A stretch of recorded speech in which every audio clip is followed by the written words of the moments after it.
하나님의 말씀 봉독하겠습니다.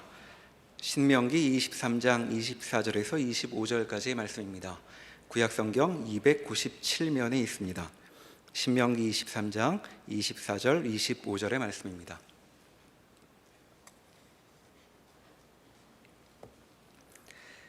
내 이웃의 포도원에 들어갈 때에는 마음대로 그 포도를 배불리 먹어도 되느니라. 그러나 그릇에 담지는 말 것이요, 내 이웃의 곡식밭에 들어갈 때에는 내가 손으로 그 이삭을 따도 되느니라.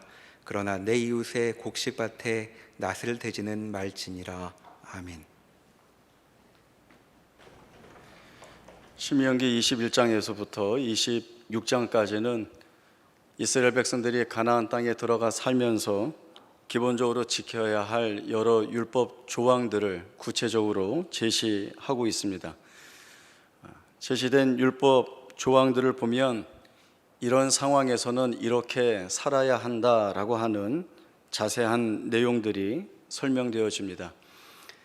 하나님은 이스라엘 백성들이 살아내야 할 삶의 기본적인 원리와 질서를 이 율법 조항 안에 담아두었습니다. 결국 이스라엘 백성들이 가나안 땅에서 하나님의 백성으로 살면서 율법의 조항들을 지켜 나가면서 확인받게 되는 것은 우리가 하나님의 보호하시는 은혜 아래에 있다라고 하는 사실입니다.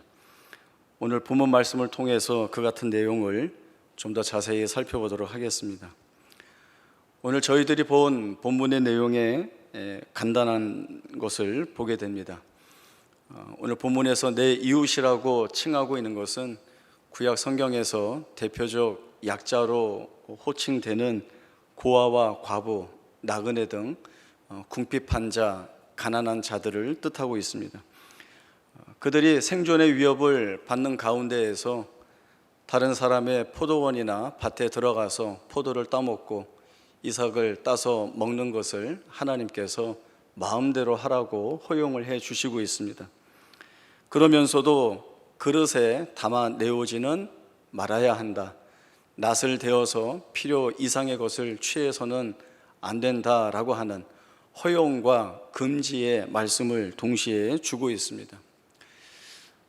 오늘 본문 말씀을 보면 사실은 우리가 가지고 있는 법 체계나 또 우리가 이해하고 있는 시장 경제 논리와는 전혀 맞지 않아 보입니다. 아니, 오히려 이상하게 생각될 수 있는 부분이 많이 있습니다. 물론 이 당시에도 하나님께서 열심히 일하고 성실하게 일하는 자들의 재산을 지켜주시는 법들을 주셨습니다. 또 모두가 함께 노력해서 지켜나가야 되는 경제 원리들도 세워주셨습니다. 그러나 하나님은 여기에서 특별한 다른 예외와 적용을 주시고 있습니다. 가장 대표적인 의미로는 하나님의 백성이라 부름받고 있는 내 백성이 해야 할 책임에 관한 말씀을 주시고 있는 것입니다. 주인의 입장에서 보면 아무리 사정이 어렵더라도 허락 없이 들어와 마음대로 취하는 것을 볼 때 불쾌한 생각이 들 수 있을 것 같습니다. 나는 열심히 땀 흘려서 일했는데 누구는 수고도 하지 않고 가난하다는 이유로 자기 마음대로 따먹는다고 한다면 나만 손해보는 것 같고 괜히 열심히 일했나 하는 억울한 마음이 들 수도 있습니다. 그러나 지금 이 말씀을 누가 누구에게 하고 계시는가를 눈여겨볼 필요가 있습니다. 하나님께서 자기 백성이라 부르시는 이스라엘 백성에게 주시는 말씀입니다. 하나님이 이러한 율법의 조항들을 주시면서 하나님의 백성이 가져야 할 마음의 지침에 관한 요구가 있습니다. 그것은 하나님이 허용하시면 하나님이 책임지신다는 뜻이 그 안에 담겨져 있다는 것을 알아야 한다는 것입니다. 우리 하나님이라면 주인의 것을 빼앗아 가난한 자에게 주시는 하나님이 아니다라고 하는 것을 생각할 줄 알아야 한다는 것입니다. 하나님께서 가난한 자들에게 베풀어 주시는 것은 남의 것을 빼앗아 주시는 것이 아니라 하나님의 것을 가지고 은혜를 주신다는 생각을 해야 합니다. 그리고 이러한 생각은 어디로 넓혀지는가 하면 주인이 생각할 때 하나님이 이미 내게 맡겨주신 하나님의 것에서 가난한 자들에게 베풀어 주신 은혜라고 생각할 수도 있고, 또는 아직 주시지 않았다면 하나님이 장차 나에게 채워주실 것이라고 하는 믿음이 이 안에 있어야 하는 것입니다. 이것이 하나님의 백성이 갖는 담대함이라고 할 수 있습니다. 도움을 받는 사람들의 입장에서는 자기가 아무것도 할 수 없는 자리에서 하나님을 통하여 문제의 해결을 보았습니다. 그리고 하나님이 허락하신 그 상황 속에서 자기가 은혜를 입고 그리고 생명의 보존함을 받았습니다. 제일 먼저 눈에 띄는 것은 어떤 주인의 밭에서 자기가 그러한 유익을 받았다는 것입니다. 그러면 1차적으로 그 주인에 대한 감사를 가져야 합니다. 그리고 더 나아가서 하나님이 이러한 율법 조항들을 주셔서 자기가 은혜를 입었기 때문에 내가 도움받은 이 일에는 그 배후에 하나님이 일하고 계시다, 하나님이 책임져 주셨다라고 하는 이러한 이해를 가져야 하는 것입니다. 그러니 마땅히 하나님께도 감사의 고백을 드려야 합니다. 하나님이 이 일을 주셨다, 이 은혜를 주셨다라고 믿는 그 담대함은 도움을 받는 자에게서도 드러나야 하는 모습입니다. 그래서 오늘 말씀을 보면 베푸는 주인에게서나 또 도움을 받는 입장에서나 양쪽 모두에 하나님의 은혜가 작동되고 있다라고 하는 것들을 보게 됩니다. 지금 이스라엘 백성들은 아직 가나안 땅에 들어가지 않았습니다. 그러나 지금 주어지는 말씀은 가나안 땅 안에 들어가서 살 때에 해야 할 말씀들입니다. 그러면 누가 밭의 주인이 될지, 누가 가난하게 되어 도움을 받을지 아무도 모릅니다. 그러나 하나님이 양쪽 모두에 이러한 내용과 의미를 담아두고 있다는 사실을 알아야 하는 것입니다. 그래야 아직 알지 못하는, 그리고 들어가서 어떠한 일들을 겪을지 모르는 그러한 상황 속에서도 하나님이 우리를 위하여 그리고 우리의 삶을 책임지시는 하나님으로 일하고 계시다라고 하는 이 일에 대해 순전한 믿음을 가질 수가 있는 것입니다. 사실 본문과 같은 말씀은 이미 출애굽기나 레위기 그리고 신명기 여러 곳에서 반복되어 주시는 말씀입니다. 하나님이 이스라엘 백성들에게 처음부터 주신 말씀이 무엇인가 하면, 너희가 너희의 힘과 능력으로, 너희의 지혜로 너희의 나아갈 길을 책임지는 것이 아니라 내가 너희의 모든 것들을 책임지는 하나님이다 라고 하는 말씀을 주셨습니다. 애굽에서도 그 같은 사실을 보여주셨고, 홍해 앞에서도, 그리고 40년이나 되는 광야의 삶 속에서 세밀하게 보여주신 것이 바로 이러한 하나님의 모습입니다. 하나님은 십계명 안에도 이 같은 의미들을 담아두셨습니다.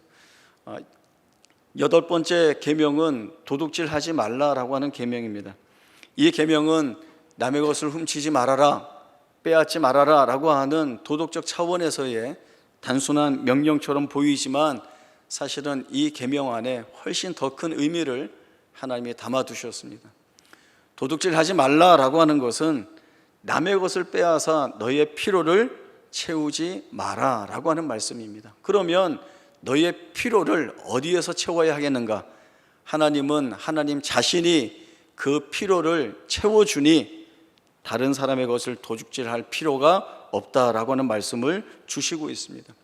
이 말씀을 받으면 이스라엘 백성들이 어떠한 마음을 지녀야 되는가 하면, 비록 자신이 궁핍한 자리에 있다 할지라도, 비록 자신의 삶에서 많은 것들이 부족하고 모자라는 가운데 있다 할지라도 하나님께서 이 모든 것들을 채워주실 그 날과 그 상황들을 기대하면서 하나님의 백성으로서 살아야 할 담대함을 지녀야 한다는 것입니다. 하나님이 이 같은 일들을 반드시 이루어 주실 것이라는 믿음이 그가 붙들어야 할 믿음의 내용이 되어야 하는 것입니다. 그러나 이스라엘 백성들이 가지고 있었던 반복된 어리석음이 무엇인가 하면, 이러한 하나님의 말씀이 주어졌음에도 불구하고 자기의 힘과 능력과 지혜를 쫓아 자기의 삶을 스스로 책임지겠다고 하는 마음이 그들에게 있었다는 것입니다. 늘 자기가 할 수 있는 일에 몰두하였습니다. 그리고 자기가 이루어내는 결과에 대한 자랑을 자기 스스로 가졌던 것이 이스라엘 백성들의 모습입니다. 하나님은 이러한 모든 것들을 죄라고 규정하고 계십니다. 그것은 하나님에 대한 불신을 가지고 있는 것, 하나님의 약속에 대해 신뢰하지 못하는 불순종의 모양을 가지고 있는 것이기 때문에 그렇습니다. 하나님은 이스라엘 백성들이 하나님의 백성으로서 하나님이 주신 약속에 근거하여서 더욱더 풍성한 자리에서 말씀에 순종하는 자들로 살아가기를 원하고 계시는 것입니다. 하나님은 이스라엘 백성들에게 강력한 요구를 주십니다. 우리 말씀 한 군데 찾아보겠습니다. 출애굽기 22장 21절에서 24절까지의 말씀입니다. 출애굽기 22장 21절에서 24절까지의 말씀 보겠습니다. 너는 이방 나그네를 압제하지 말며 그들을 학대하지 말라. 너희도 애굽 땅에서 나그네였음이라. 너는 과부나 고아를 해롭게 하지 말라. 내가 만일 그들을 해롭게 함으로 그들이 내게 부르짖으면 내가 반드시 그 부르짖음을 들으리라. 나의 노가 맹렬함으로 내가 칼로 너희를 죽이리니 너희의 아내는 과부가 되고 너희 자녀는 고아가 되리라. 하나님이 주시는 복된 은혜로운 말씀도 많이 있지만 또 하나님의 말씀이 갖는 엄중한 경고의 말씀도 이같이 주어지고 있습니다. 이방 나그네를 압제하고 학대하는 것, 또 앞에서 말씀드렸듯이 대표적인 사회적 약자로 이야기할 수 있는 고아와 과부를 해롭게 하는 것, 이 모든 것의 저변에는 무엇이 깔려 있는가 하면 빼앗겠다는 것입니다. 내가 착취하겠다는 겁니다.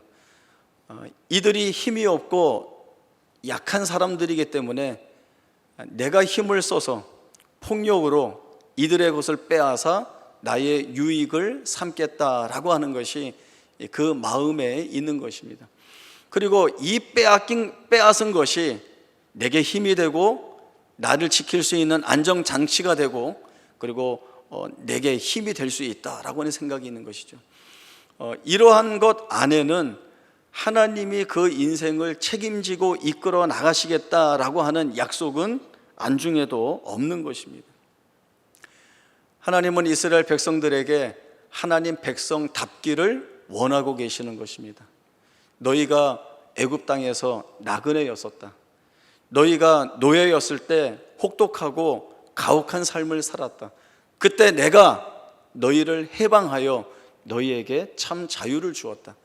지금 너희가 나그네의 삶을 벗어버렸다고 해서 그것이 너희의 힘으로 이룬 것이 아니라 내가 이루었다라고 하는 것을 놓쳐서는 안 된다. 그러니 너희는 그 나그네였던 것을 기억하여 나그네에게 너희가 받았던 하나님의 은혜를 그대로 베풀어야 할 책임이 있다. 그것이 내 백성다운 모습이다라고 하는 것이죠. 힘이 없고 약한 존재라고 해서 그에게 있는 것을 끝까지 긁어내어 나의 유익을 삼고자 하는 것은 하나님의 백성에게서는 있어서는 안 되는 일인 것입니다. 하나님이 용납 못하시겠다 말씀하십니다. 그리고 하나님이 주시는 그 불신과 불의에 대한 심판은 내 칼이 맹렬한 노를 토해낼 것이다 라고 하는 것이죠. 그들이 내게 부르짖으면 내가 그 부르짖음을 들을 것이고 너희의 아내가 과부가 되고 너희의 아이들이 고아가 될 것이라고 하는 참으로 심각한 심판의 말씀을 주시고 있습니다.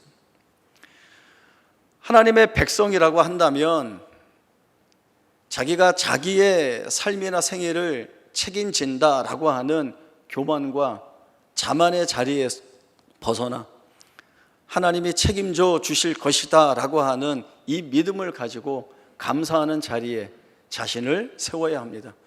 그리고 도울 수 없는 것 같은 자기의 자리에서 은혜를 베풀 수 없는 것 같은 자기의 자리에서 하나님이 하게 하시는 일들을 해냄으로 인하여서 하나님이 여전히 우리에게 은혜를 베풀어 주시는 분, 우리의 삶을 책임져 주시겠다는 그 약속을 이행하고 계시다라고 하는 사실들을 자신의 삶으로 확인받아야 합니다.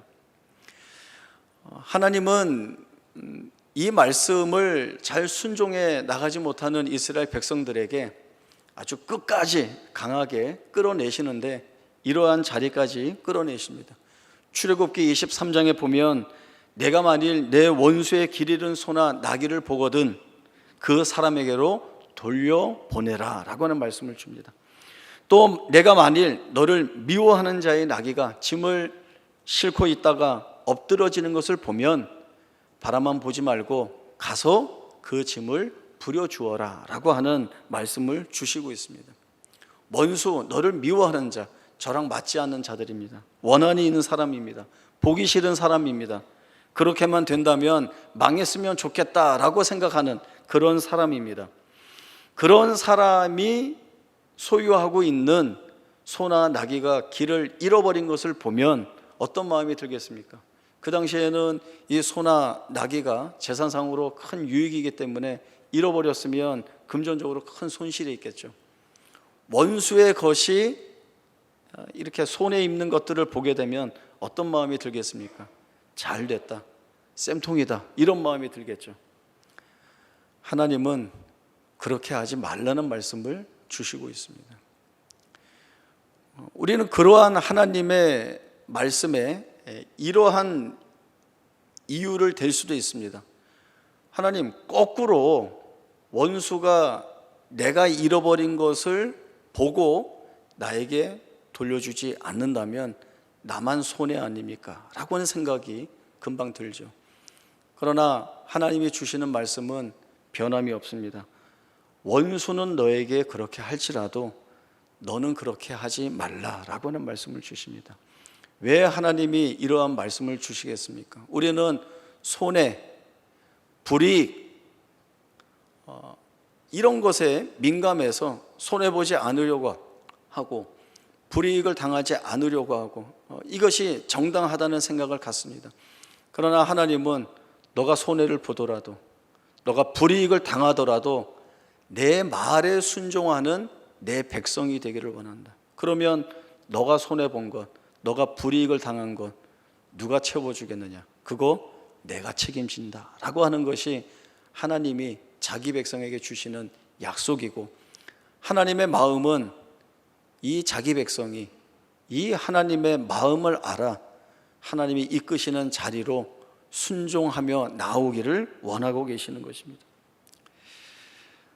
예수님은 이 말씀을 마태복음 5장 산상수훈에서 그 근거와 답을 좀 더 명확하게 주십니다. 마태복음 5장 43절에서 48절까지의 말씀 보겠습니다. 마태복음 5장 43절에서 48절까지의 말씀 봅니다.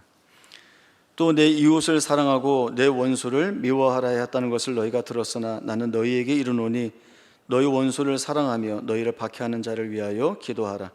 이같이 한즉 하늘에 계신 너희 아버지의 아들이 되리니 이는 하나님이 그 해를 악인과 선인에게 비추시며 비를 의로운 자와 불의한 자에게 내려주심이라. 너희가 너희를 사랑하는 자를 사랑하면 무슨 상이 있으리요? 세리도 이같이 아니하느냐? 또 너희가 너희 형제에게만 무난하면 남보다 더하는 것이 무엇이냐? 이방인들도 이같이 아니하느냐? 그러므로 하늘에 계신 너희 아버지의 온전하심과 같이 너희도 온전하라.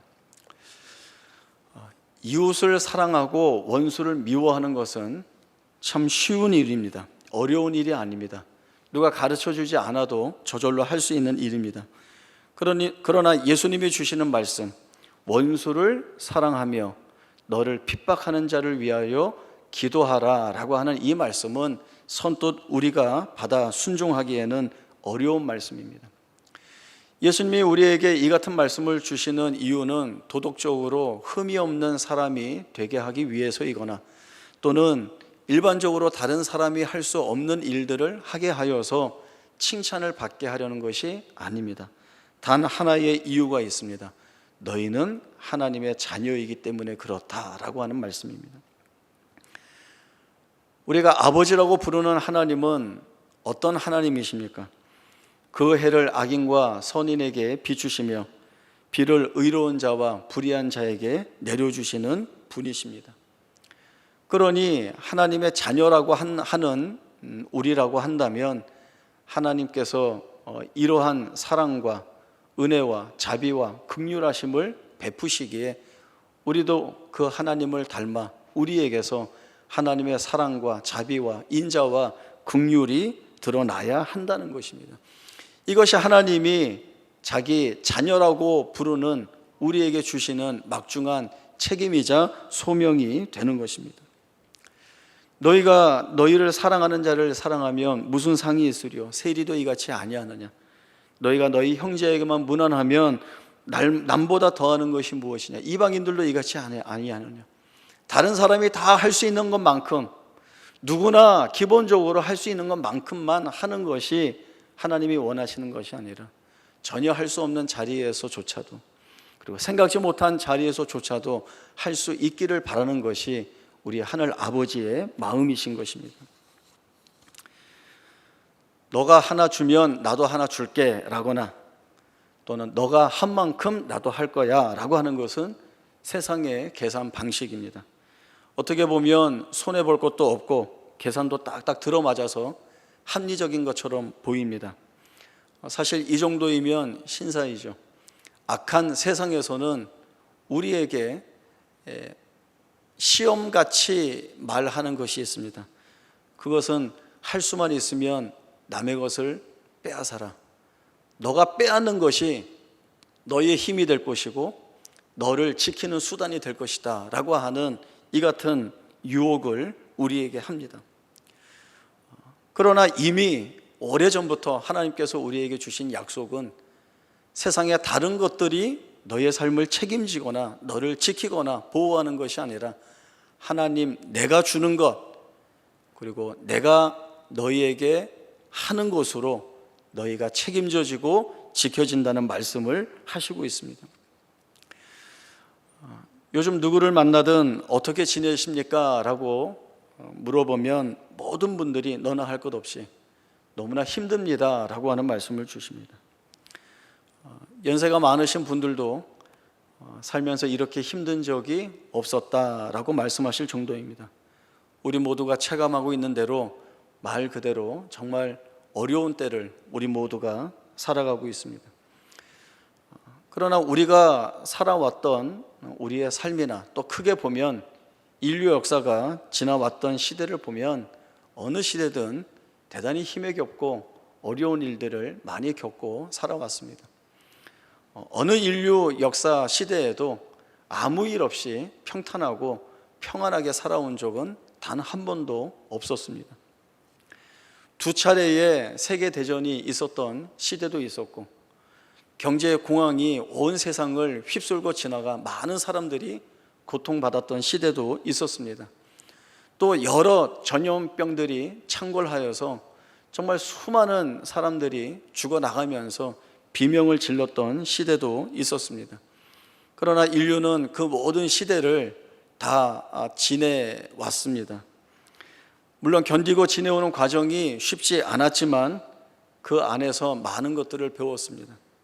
그 중에서도 제일 크게 배운 것은 우리가 우리를 지키지 못한다라고 하는 것입니다. 이것은 인류의 역사를 통찰해 얻은 지혜입니다.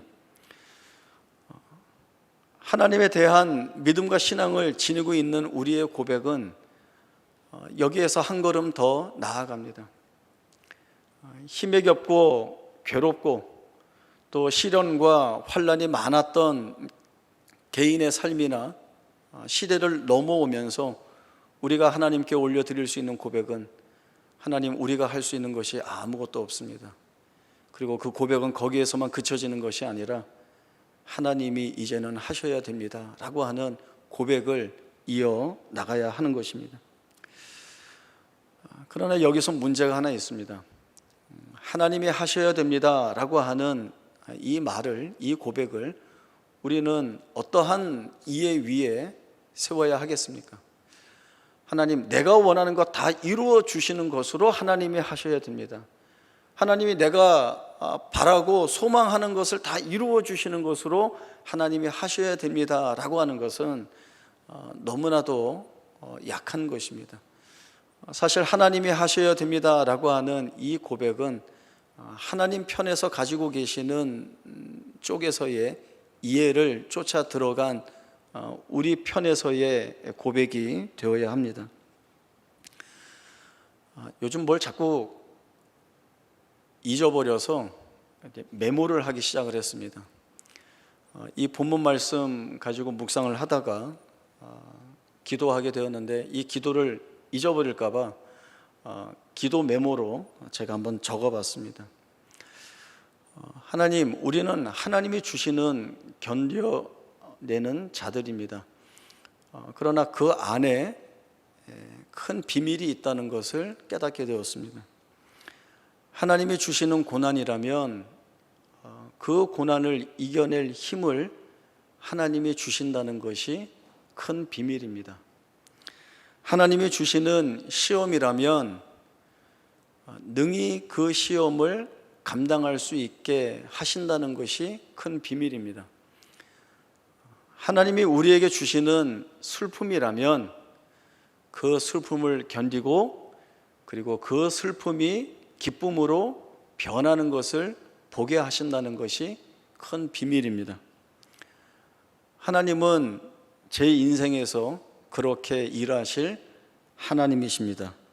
왜냐하면 하나님은 제게 그런 하나님이시기 때문입니다. 이 기도는 단순히 하나님 좋은 것들만 주세요, 문제 해결해 주세요 라는 데 머물러 있는 것이 아니라 하나님이 고난을 주셨다면 그 고난을 왜 주셨는지를 돌아보고 그리고 그 고난의 이유와 또 그 고난의 목적을 하나님 지혜로 잘 살펴서 하나님이 원하시는 자리에 나를 끌어 나가야 할 것이고, 또 때로 시험과 시련과 또 마음 아픈 슬픈 일들이 많이 다가올 때에도 뭐 이래, 왜 이래 라고 하는 항변이나 또는 하나님을 향한 원망이나 불평이 아니라 그 안에서 내가 하나님 앞에 부름받고 있는 자로 무엇을 해야 하는지, 어떻게 해야 하는지를 잘 살펴서 하나님이 원하시는 자리로 나를 다시 이끌어 나가야 하는 것이, 그래야 하나님이 하셨습니다 라고 하는 바른 고백을 하는 것이라는 것들을 보게 되었습니다. 코로나19로 인하여서 예전과 같이 신방을 많이 못하고 있습니다. 사실 병원 신방이 많이 있었는데 지금은 병원 출입 자체가 금지되어서 병원에 가서 우리 성도님들을 만나보는 것이 거의 못하고 있는 상황입니다. 질병과 치료 과정에서 마음 아파하고 많이 힘들어하는 성도님들을 만나서 같이 말씀을 보지 못하고 또 함께 기도하지 못하는 것이 많이 안타까워서, 그래서 할 수만 있으면 전화로라도 형편을 묻고 또 전화로 기도를 하고 그리고 문자를 통하여서 상황이 계속 어떻게 되시는지 확인을 하고 있습니다. 그런데 이러한 일들을 통하면서 목사인 제게 참 감사한 것들이 있었습니다. 그것은 우리 성도님들이 저한테 먼저 이런 말씀을 주셨다는 겁니다. 목사님, 고통스럽고 힘든 건 분명한데 여기에서 하나님 바라보고 잘 견디고 있겠습니다. 두려움이 변하여 소망에 되게 하실 하나님을 바라보고 있겠습니다. 힘든 투병 가운데 있지만 주님만 바라보며 아무 염려 없이 살겠습니다. 또 이제는 하나님이 하셔야 될 일이라 믿고 열심히 기도하겠습니다라고 하는 말씀드렸습니다. 사실은 제가 이러한 말씀으로 위로를 드리고 격려를 드려야 하는데, 우리 성도님들이 먼저 이러한 말씀을 주시면서 본인 자신들이 하나님의 약속의 말씀을 붙잡고 세상에 지지 않으려고 힘을 내어서 선한 싸움을 싸워내고 계셔서 그 모습을 보니 얼마나 감사한지 모릅니다. 그리고 그런 성도님들이 있는 교회 목사라는 것이 대단히 행복하다라고 하는 생각을 했습니다. 우리 현실에 눈에 걸리는 것들이라고 한다면 사실 우리 마음에 드는 것들이 아무것도 없습니다. 하나도 없습니다. 다 힘들고 어려운 일들이고, 우리가 고통이고 고난이고 시련이고 환난이라고 이야기할 만한 것들이 늘 우리의 삶에 가득 채워져 있습니다. 여기를 어떻게 뚫고 나갈 것인가, 이러한 문제들을 어떻게 해결할 것인가 라고 생각할 때 내가 어떻게 해야 되지 라고 생각하는 것이 분명 우리 가운데에서는 제일 먼저 드는 생각일 수 있습니다. 그러나 우리에게 주시는 하나님의 말씀, 내가 너희의 하나님이고 너희가 내 백성이다, 내가 너희의 삶을 책임지겠다 했으니 책임지겠다는 내 말이 무엇인지 너희가 잘 새겨보아야 한다라고 하는 하나님의 말씀은 우리에게 계속 주어지고 있습니다. 하나님이 하신다, 하나님이 책임지신다라고 하는 이러한 말씀들이 우리의 삶에 어떻게 적용이 되어야 되는지, 그리고 그 주어진 말씀에 우리는 믿음을 어떻게 발휘해야 하는지, 이것이 우리가 해야 할 싸움이 됩니다. 바라기는 우리가 이 싸움에서 물론 단번에 확 뒤집어서 이기면 좋겠지만, 그렇게 못한다면 매일매일 조금씩이라도 이기는 싸움을 했으면 좋겠습니다. 우리의 소망이 하나님께 있다는 것, 하나님이 책임져 주셔서 하나님이 하시겠다는 약속이 우리에게 주어져 있다는 것을 알아서 우리가 살아가는 우리의 삶, 우리의 현실의 조건, 또 그 모양이 어떠하든지 하나님이 이루어내신다, 하나님이 책임지신다라고 하는 이 믿음 있는 고백을 가지고 담대히 우리의 삶, 그 폭풍 같은 삶 한가운데로 한 발 한 발 용감하게 내디디는 우리가 되기를 원하는 것입니다. 물론 하나님이 언제 주실까, 왜 안 해주시지, 하나님 뭐 하시는가 라고 하는 의심스러운 질문은 끊임없이 우리 안에서 솟구쳐 올라올 것입니다. 그러나 하나님이 하신다라고 했으면 하나님은 하십니다. 그리고 하나님이 그 약속하신 것을 드러내는 때가 가장 우리에게는 좋은 때이고, 하나님이 허용하셔서 하시는 만큼만이 우리에게 가장 있어야 할 것이고 필요한 만큼입니다. 모자라다는 생각도 하지 말아야 될 것이고, 하나님이 일하시는 것이 늦었다라는 생각도 하지 말아야 할 것입니다. 그것이 진정한 하나님이 하셨습니다라고 하는 그 바른 고백을 올려드리는 우리의 믿음 있는 모습이 됩니다. 이러한 담대한 믿음 있는 모습을 가지고 잘 견디시고 잘 버텨내시고 잘 걸어 나가셔서 여러분의 생애가, 내 삶이 하나님이 복되게 일하신 자리였다는 것을 스스로 증거하고 증언해낼 수 있기를 바랍니다. 기도하겠습니다. 하나님 아버지, 늘 감사합니다. 우리의 살아가는 날들이 너무나 힘들고 어려워서 우리를 책임지시겠다는 하나님의 약속을 망각하고 내가 무엇을 해야 할까, 내가 무엇을 이루어낼까라고 하는 것에 몰두하는 우리 자신이 있음을 하나님 앞에 고백합니다. 하나님이 우리에게 주신 하나님의 약속, 내가 너희를 책임지겠다, 너희의 필요한 모든 것들을 채우겠다 주신 그 말씀을 기억하여 아직 우리의 눈 가운데 보이지 않지만, 아직 우리의 삶 가운데 드러난 것이 없어 보이지만, 그러나 하나님의 이 약속이 반드시 우리의 삶 가운데에서 이루어질 것임을 믿기에 오늘 아무 해결된 것이 없는 세상 앞에, 내 삶 앞에 우리의 발걸음을 내딛습니다. 담대한 우리의 믿음을 우리 하나님 귀하게 여겨주시고 선하게 여겨주시어서 하나님 붙들고 나아가는 우리의 생애가 결국 하나님이 책임져 주시는 복된 은혜로 변한 것들을 보게 하셔서 하나님이 우리 안에서 역사하셨다는 이 사실이 우리의 믿음 있는 고백이 되게 하사 우리의 삶이 하나님께 감사의 찬송이 되게 하고 영광이 되게 하여 주옵소서. 걸어가신 예수님의 이름으로 기도하옵나이다. 아멘.